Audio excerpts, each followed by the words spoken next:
Estupendo.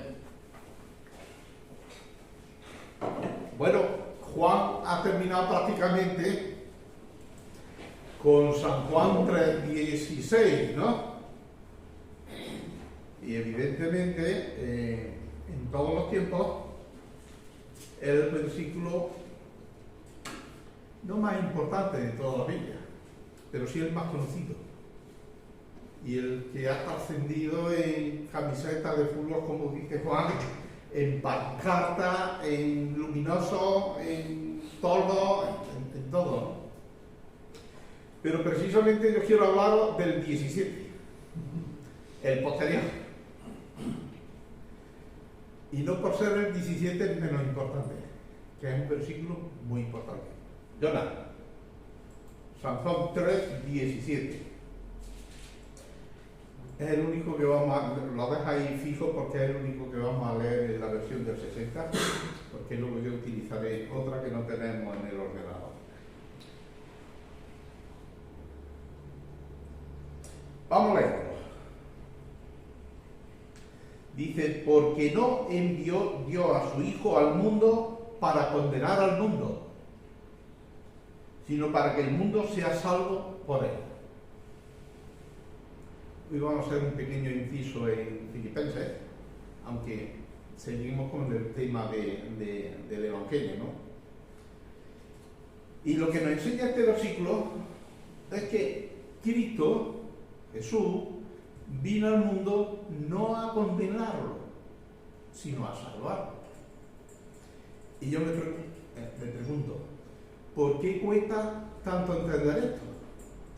¿Por qué le cuesta tanto a la gente entender que Jesús vino al mundo a salvarlo y no a condenarlo?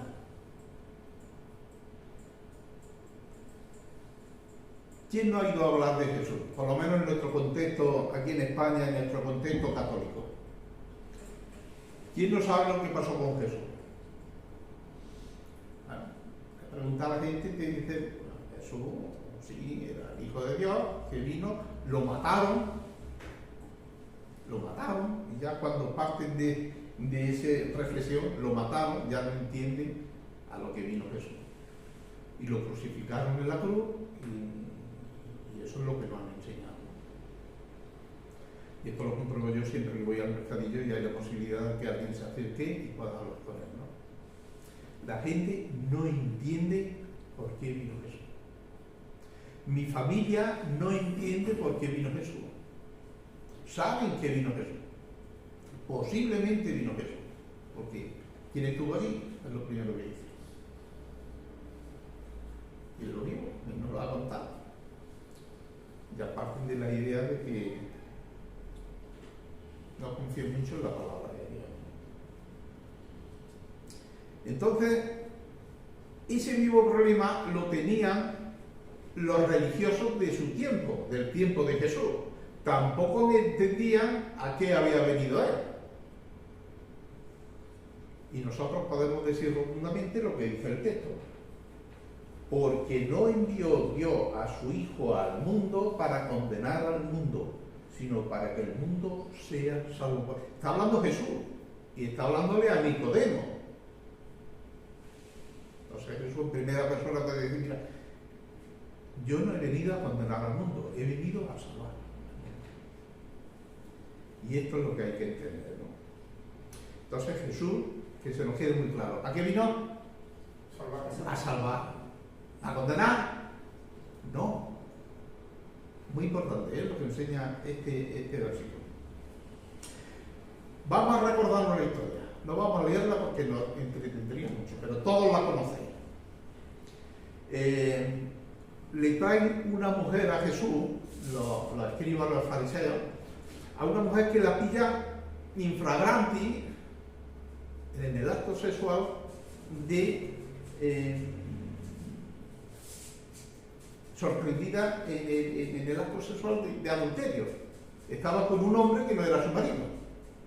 Entonces la pillan y la traen a Jesús a rastras, ¿no? Y le dicen a Jesús, danos tu opinión, ¿qué merece esta mujer? Porque Moisés en su ley dice lo que hay que hacer. sabe que lo están probando. Que diga lo que diga, lo van a juzgar. Están esperando que Jesús diga una de las dos cosas, ¿no? Conocemos la historia, que Jesús lo que hace es agacharse y empezar con el dedo a escribir en la arena. Y la gente seguía preguntándole, ¿no? Moisés dice que hay que coger y apedrearla, ¿y tú qué dices? Después de un rato ya no se oye jaleo. Jesús levanta la vista y dice: el que esté libre de pecado, que tire la primera piedra, si eso es lo que hay que hacer, ¿no? Y se agachó y siguió escribiendo, ¿no? Más silencio todavía, porque cuando levanta la vista no hay nadie más que la mujer. Y Jesús le dice a la mujer: ¿dónde están los que te acusaban? Los que te condenaban. Los amigos. Dice: pues yo tampoco te condeno. Vete y no peques más. Un vivo ejemplo de algo que vino Jesús. Perdonar el pecado, a salvarnos del pecado, no a condenarnos por el pecado.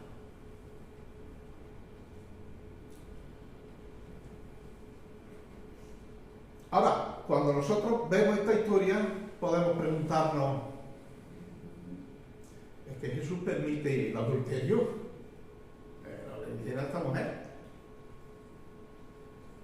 es que no le importa que peque.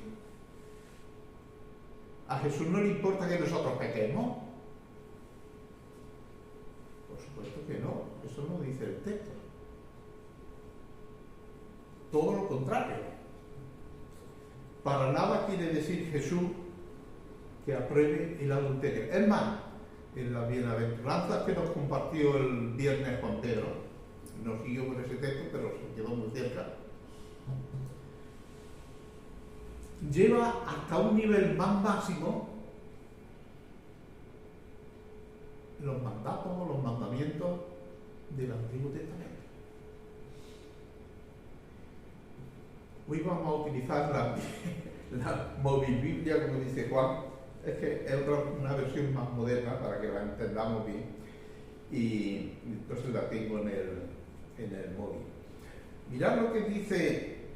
Bueno, yo lo leo. No lo busqué, yo no. En Mateo 5, donde nos leía Juan,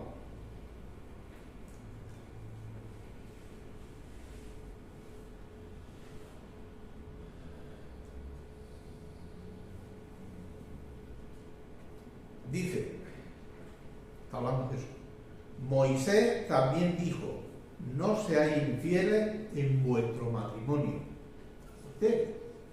Pero ahora yo les aseguro que si un hombre mira a una mujer con el deseo de tener relaciones sexuales con ella, ya fue infiel en su corazón. Ya adulteró en su corazón.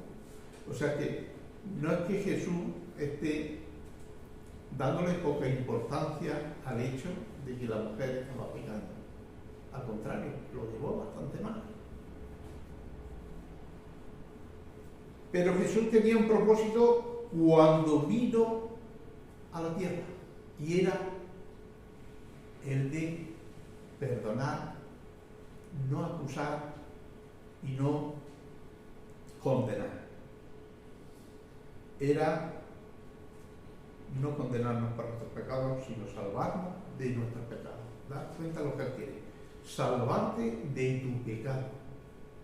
Y podemos preguntarnos por qué. ¿Cómo puede salvarnos de nuestro pecado? Esto no quiere decir que en algún momento de la historia Jesús se presente, como dice la palabra de Dios, que se va a presentar, pero ya sí con mano dura y juicio. Hay que estar muy atentos. Vamos a volver al texto de Juan 3 y vamos a leer los siguientes versículos, porque el texto nos dice que hay un problema. Jesús le está diciendo aquí a los escribas, en este caso a Nicodemo, que tiene un problema. Y es un problema que tiene toda la humanidad. Dice el versículo 18, hablando del Hijo del Hombre, que es de Jesús mismo. El que en él cree no es condenado, pero el que no cree ya ha sido condenado porque no ha creído en el nombre del unigénito Hijo de Dios. Y esta es la condenación, dice Jesús. Y esta es la condenación. Que la luz vino al mundo y los hombres amaron más las tinieblas que la luz, porque sus obras eran malas. ¿Qué aman los hombres? Las tinieblas. Ese es el gran problema de la humanidad. Ese es el gran problema nuestro. Que tenemos una naturaleza que está inclinada a la oscuridad, a hacer el mal.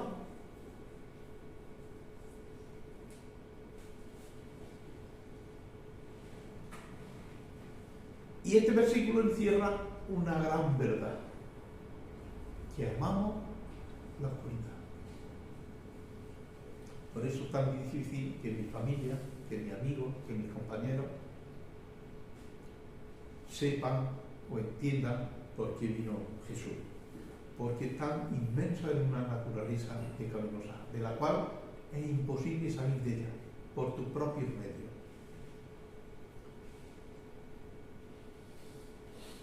Eso es lo que nos dice el versículo 19, que las personas aman más las tinieblas que la luz. Amamos el pecado, nos escondemos en la oscuridad para que no salga a la luz el pecado. Esa es la tendencia del hombre. Y Dios nos dice por qué actuamos así. Porque dice que básicamente en nuestra base, en nuestra naturaleza, no somos buenos, somos todo lo contrario. Estamos inclinados, nacemos con un defecto, por así decirlo, de fabricación, salimos con un defecto de fabricación, que nos inclina a la avería, al mal, a lo malo. Y tú cuando ves a un niño ya que empieza a tener un poquito uso de razón, ves el egoísmo que florece rápidamente. Pues esto es mío, es para mí, y cuando somos grandes somos exactamente lo mismo. Somos egoístas, queremos para nosotros lo que queremos, no nos importa cómo lo consigamos y pisar al que haya que pisar, ¿no?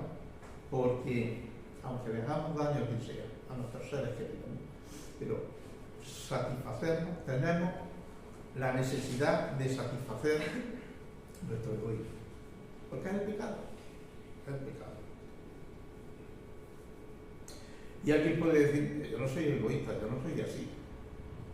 No te engañes, no te engañes. Mira lo que dice la palabra de Dios. Os voy a leer el texto. En primera de Juan 1:8. Si decimos que no hemos pecado o que no tenemos pecado, nos engañamos a nosotros mismos y no decimos la verdad. Así que no te escondas, no te excuses en decir yo no soy así, yo no tengo pecado. Sí que no tengo. Otro texto.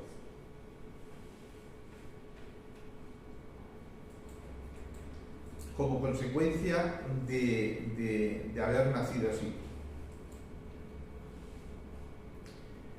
En Romanos 3, versículo 10, la Biblia nos dice: nadie es justo, nadie. Puede tener más o menos justicia, pero nadie es justo 100%. Nadie entiende nada. Eso está diciendo Dios de nosotros, al hombre. No entendáis nada. Ni quien busque a Dios. Ni quien busque a Dios. Así que no hay justo ni a uno. No hay bueno ninguno. En toda la humanidad. Los que han pasado y los que pasarán. todos se han alejado de Él, de Dios. Todos se han vuelto malos. Nadie, absolutamente nadie, quiere hacer lo bueno. Ese es el mundo, esa es la sociedad, ese es nuestro corazón. Vamos a leer otro texto porque Jesús hace una radiografía de nuestro corazón. Hay un montón de textos que hablan de nuestro corazón, del corazón del ser humano, del tuyo y del mío. Lo tengo aquí guardado. Marcos. Vamos a leerlo muy despacito. A ver si os identificáis con él. 7.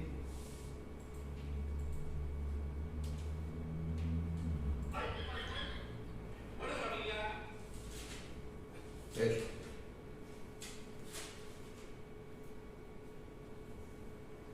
Porque si alguien dice cosas malas, es porque es malo. Siempre está pensando en el mal y en cómo hacer cosas indecentes, o robar, o matar a otro, o ser infiel en el matrimonio. Esa gente vive pensando solamente en cómo hacerse rica, y en hacer maldades, engañar, ser envidiosa, insultar, maldecir a otro, en ser necio y orgulloso. Madre mía, lo que dice Jesús de la persona. ¿Te identificas en algo? Porque aquí viene la mayoría de los mandamientos, de los 10 mandamientos. ¿Conocéis los 10 mandamientos? Sí, ¿verdad? Pues Jesús está diciendo que el ser humano es así. Que es indecente, que es malo, que roba, que mata, que es infiel a su pareja, que es envidioso, que insulta. Oye, yo me reflejo. Ese es el problema. Tenemos un problema. Hemos nacido con pecado. Y así no podemos entrar al cielo. Así no podemos entrar con nuestro Creador.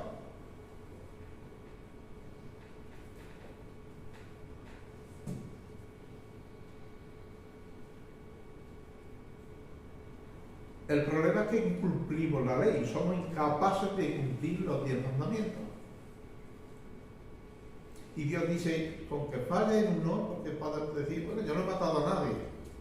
Pero Jesús te dice, si miras con odio a otra persona, es como si lo hubieras matado. Entonces soy culpable, sí o sí. No he matado a nadie, pero sí me he cabreado con gente. Dios me dice, bueno, lo mismo que si hubiera sido un homicida. En un juicio, un juez, el juez que es Dios, te va a enjuiciar, valga la redundancia. Lo mismo que si hubieran matado.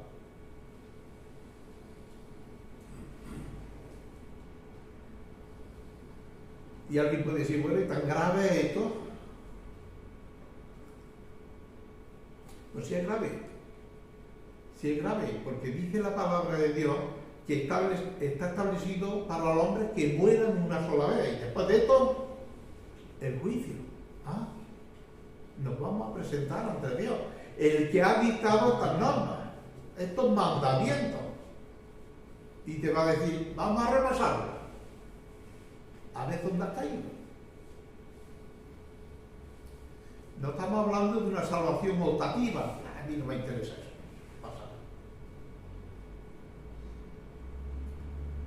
Es una salvación que necesita toda la humanidad, todas las personas, porque todas las personas son pecadores y han incumplido la ley de Dios. Y ese día obtienes un Salvador, alguien que pague por ti, o ya sabes dónde va. Tenemos un problema, hay unas consecuencias y vemos un juicio. En ese juicio nos enteraremos que no hemos podido cumplir con la ley de Dios. Como resultado, ¿qué será? ¿Cielo o el infierno? Tienes una multa muy grande por no haber cumplido los 10 mandamientos. O alguien la paga por ti en el cielo, o tú la pagarás en el infierno por toda la eternidad.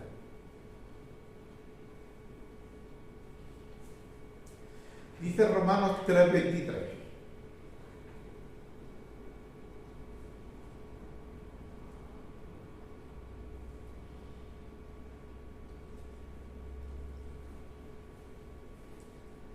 Todos hemos pecado. Todos hemos pecado. No se excluye nadie. Incluye a toda la humanidad que ha pasado por esta tierra miles de años y que todavía pasará. Todos hemos pecado. Por obra o pensamiento. Pensamiento seguro. Por obra también. Y dice el texto, y por eso estamos lejos de Dios. Hay una consecuencia del pecado. Estamos lejos de Dios. Y eso es lo que Dios quiere que te des cuenta. Que tu pecado te aleja de Dios. Tu pecado te aleja de Dios. Te hace enemigo de Dios. Porque hemos pecado contra Dios. Hemos roto sus normas. Hemos roto sus normas. Una y otra vez.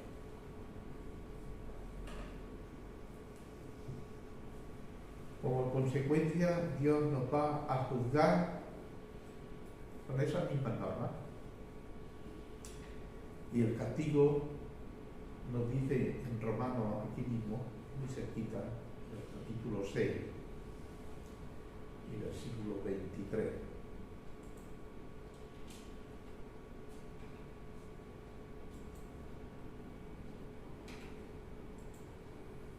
Quien solo vive para pecar, recibirá como castigo la muerte. Y creedme, vivimos para pecar.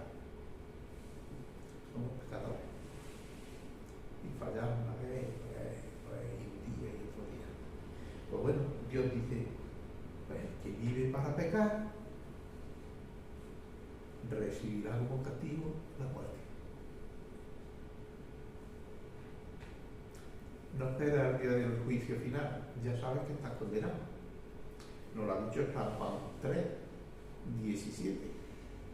Que el que no tiene un Salvador, el que no tiene a Jesús, el que no tiene la salvación de Jesús, el perdón de los pecados de Jesús, ya ha sido condenado.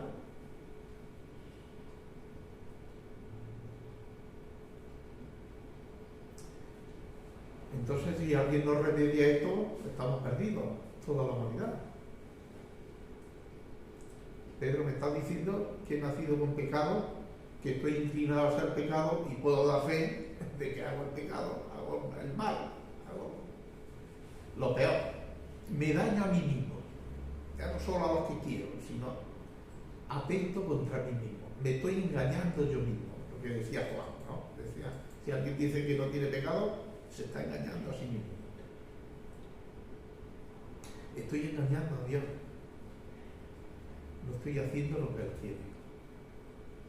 Él es mi creador y me creó con un propósito que yo no quiero saber nada de Él. Y estoy rompiendo. Y Dios dice, mío, la consecuencia de eso ya sabes que es. ¿No quieres saber nada de mí? Bueno, separado eternamente. Eso es la segunda muerte, dice la Biblia. Eso es la muerte eterna. Es la separación por la eternidad de nuestro Creador, de Dios. Y no estamos diseñados para eso. Estamos diseñados todo lo contrario, para estar con nuestro Dios. Obedecer lo que Él dice y cumplir sus mandamientos. Pero menos mal que el versículo 17 nos dice que Dios no envió a su Hijo para condenar al mundo, sino para que el mundo sea salvo por él.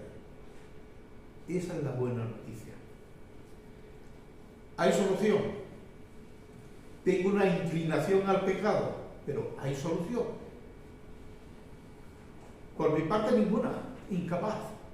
No puedo. Es como coger un cochinillo y perfumarlo y vestirlo y decir, venga, juega un rato. Y que vea un charco y no se vaya en busca de a revolcarse en el cielo. ¿Por qué? Porque la naturaleza del cerdo le gusta eso. Nosotros somos igual. Nuestra naturaleza es pecaminosa. Y busca el pecado. Hemos leído un montón de textos y he resumido porque hay un montón donde nos dice que nuestra inclinación desde que nacemos, desde que Adán y Eva pecaron, nuestra inclinación es hacer el mal, ser enemigos de Dios, no obedecerle, ser egoístas y vivir nuestra vida. Eso es lo que quiero. Pero Dios ha puesto una solución, la cruz. Cristo te da la oportunidad y te dice, mira, como tú no puedes evitar el pecado, de hecho ya estás condenado por el pecado que tienes, como tú no puedes, y lo que mereces es la muerte, yo voy a pagar por ti. Yo voy a morir en tu lugar. La solución es la cruz. Ya leyeron unos cuantos textos. Si no me estoy bien, voy bien de tiempo, ¿no? Vamos. Es que yo voy bien, despacito.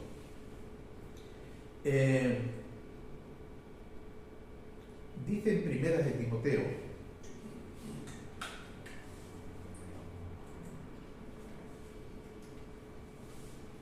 capítulo 2 y versículo 5,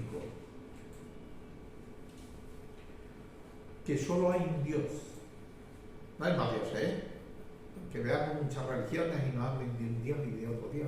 Solo hay un Dios, que es el que manda en todos los dioses pequeñitos, que el hombre se inventa, más que hay otra vez. Es que el hombre se lo inventa. Dice, y solo hay uno que puede ponernos en paz con Dios. Ah, ¿verdad? Que estábamos enemistados. Bueno, nosotros no habíamos enemistad con Dios. Dios siempre ha estado pendiente de nosotros, pero nosotros le dimos la espalda. Hacemos todo lo que le desagrada. Y lo tenemos por enemigo. Solo hay un Dios y solo hay uno que puede ponernos en paz con Dios. Jesucristo, el hombre. Bien. Maravillosa, ¿no? Solución, alegría, ¿no? Que hay una salida. Hemos visto unas malas noticias y ahora viene una buena noticia, ¿no? A mi pecado hay una solución. Yo no puedo, pero Él dice que sí, que se da por mí, ¿no? Otro texto. Romanos 5, versículo 8. Dice, pero Dios nos demostró su gran amor al enviar a Jesucristo a morir por nosotros. A pesar de que nosotros éramos pecadores. Por eso vino, porque éramos pecadores. Y el Padre le dijo al Hijo, vamos a echarle el cable a la humanidad, porque para ellos mismos es imposible. Y son nuestra creación, y los queremos. Por eso dice, porque Dios nos demostró su gran amor, claro. Somos especiales para nuestro Creador. Él nos quiere, somos importantes. Pero la gente anda de espaldas a esta realidad. Invierte mucho en esta tierra. Lo mismo que van a perder. Primera de Pedro. capítulo 3, versículo 18.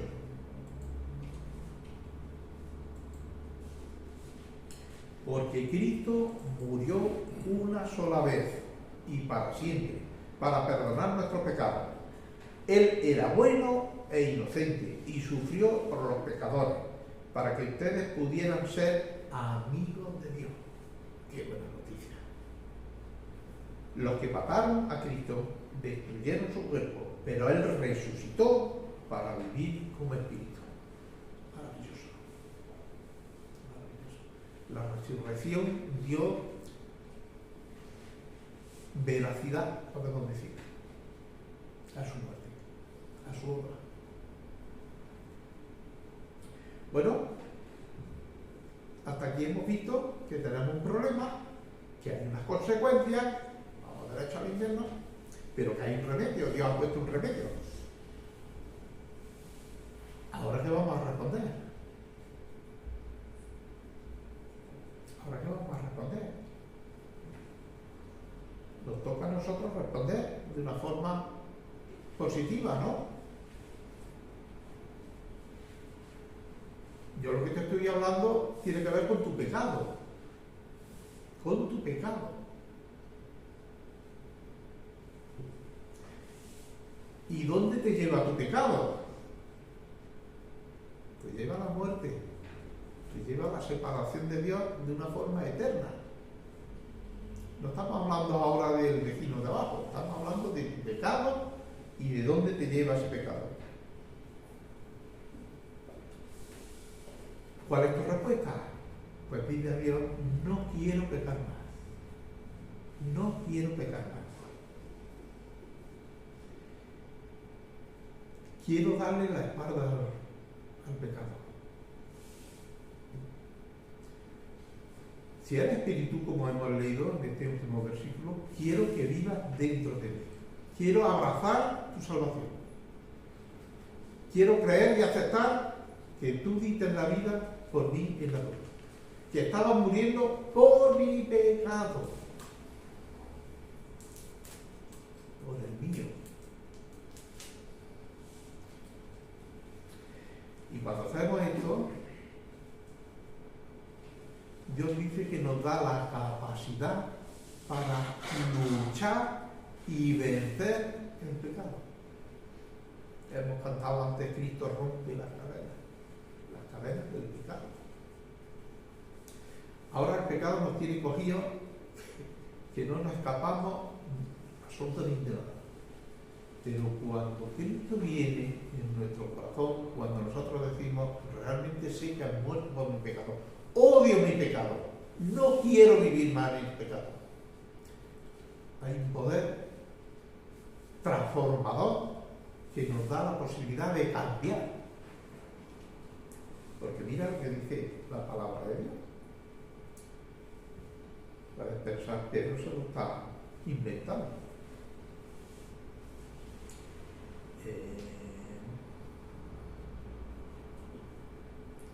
Segunda de Corintios,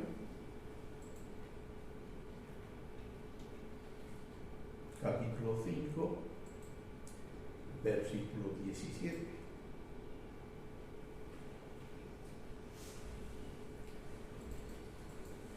Pablo le está diciendo a los corintios, ahora que estamos unidos a Cristo, ¿cuándo? Cuando yo le digo, no quiero pecar más, ayúdame con el pecado, sé que tú lo has borrado, sé que tú has pagado la deuda, que Dios ya no me va a demandar ese pecado. Tú has pagado la deuda, tú has muerto por mi pecado, has cumplido lo que tenía que cumplirse en mí. Te he invitado a que entre en mi corazón, en mi vida. Jesús, tú seas ahora el que dirija mi vida. No mi egoísmo, no lo que yo quiero, sino lo que tú quieras. Y eso lo tenemos en su palabra. En su palabra y en una buena iglesia.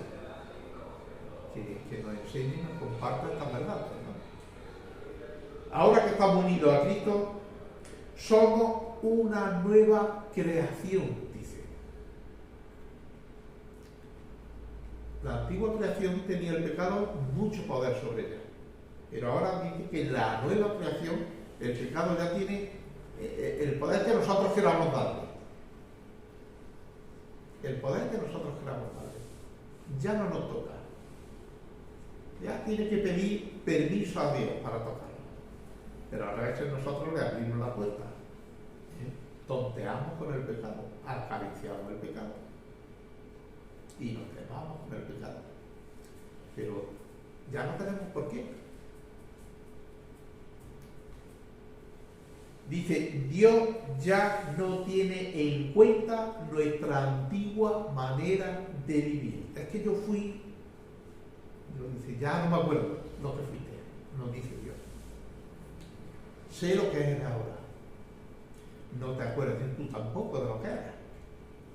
No añores lo que eras.